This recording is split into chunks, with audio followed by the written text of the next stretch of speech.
ఇవాళ ట్రైకార్ ద్వారా చదువుకునే పిల్లలకు తరగతి గదులు లేకపోతే 10 కోట్ల రూపాయలతోటి ఇవాళ తరగతి గదులు ఆదివాసి బిడ్డలు చదువుకోవాలి, ఐఏఎస్లు ఐపీఎస్లు కావాలి, ఈ రాష్ట్రాన్ని దేశాన్ని ఏలాలి అని చెప్పి ఇవాళ 10 కోట్ల రూపాయలతోటి తరగతి గదులు మేము నిర్మించినాం తప్ప నిర్మించడానికి నిధులు ఇచ్చినాం.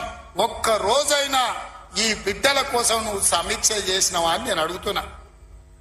ఎంతసేపు నీ బిడ్డలు, ఎంతసేపు నీ దోపిడి, ఎంతసేపు నీ ఫామ్ హౌజులు కట్టుకోవాలన్న ఆలోచన తప్ప నీ కొడుకుకో బిడ్డకో ఉద్యోగాలు ఇవ్వాలి, పదవులు ఇవ్వాలి, ప్రజలు బండకేసి కొడితే మళ్ళీ శాసన మండలి సభ్యత్వం నీ బిడ్డకు కవితకిచ్చినవు తప్ప తెలంగాణ ఆడబిడ్డలకు చదువుకున్న పిల్లలకు ఉద్యోగాలు ఇచ్చినవా అని నేను అడుగుతున్నా.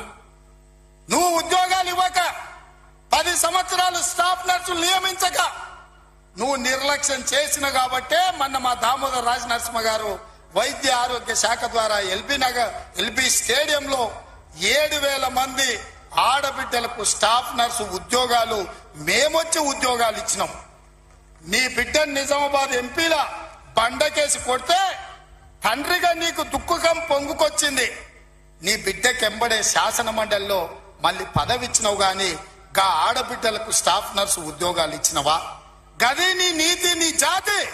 మరి మేము 7,000 ఉద్యోగాలు స్టాఫ్ నర్సులు ఇచ్చినాం. ఇవాళ నీ అల్లుని నీ కొడుకుని మంత్రిని చేసుకున్నాం. కానిస్టేబుల్ ఉద్యోగాలు 15,000 ఉద్యోగాలు భర్తీ చేయక ఆకాశంలో వేలాడుతున్నట్టు త్రిశంకు స్వర్గంలో నిరుద్యోగ యువకులు ఉంటే కోర్టులో కేసు ఉంటే నువ్వేమైనా పరిష్కరించినావా అని నేను అడుగుతున్నా. అందుకే మేము వచ్చిన ఎంబడే హోంశాఖ నా దగ్గరనే ఉంది.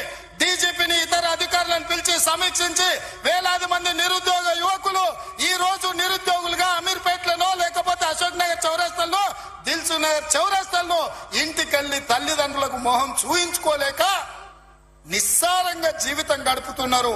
వాళ్లకు ఉద్యోగాలు ఇవ్వాలని కోర్టుల్లో ఉన్న కేసులను ఇవాళ త్వరితగతిన పరిష్కరించాలని ప్రయత్నం చేసినాం. నువ్వు ఎంత అడ్డం పడ్డా, నువ్వు ఎంత గగ్గోలు పెట్టినా, బిల్లా రంగాలు మమ్మల్ని ఎన్ని శాపనార్థాలు పెట్టినా 15 రోజుల్లో 15,000 కానిస్టేబుల్ పోస్టులు భర్తీ చేసే బాధ్యత,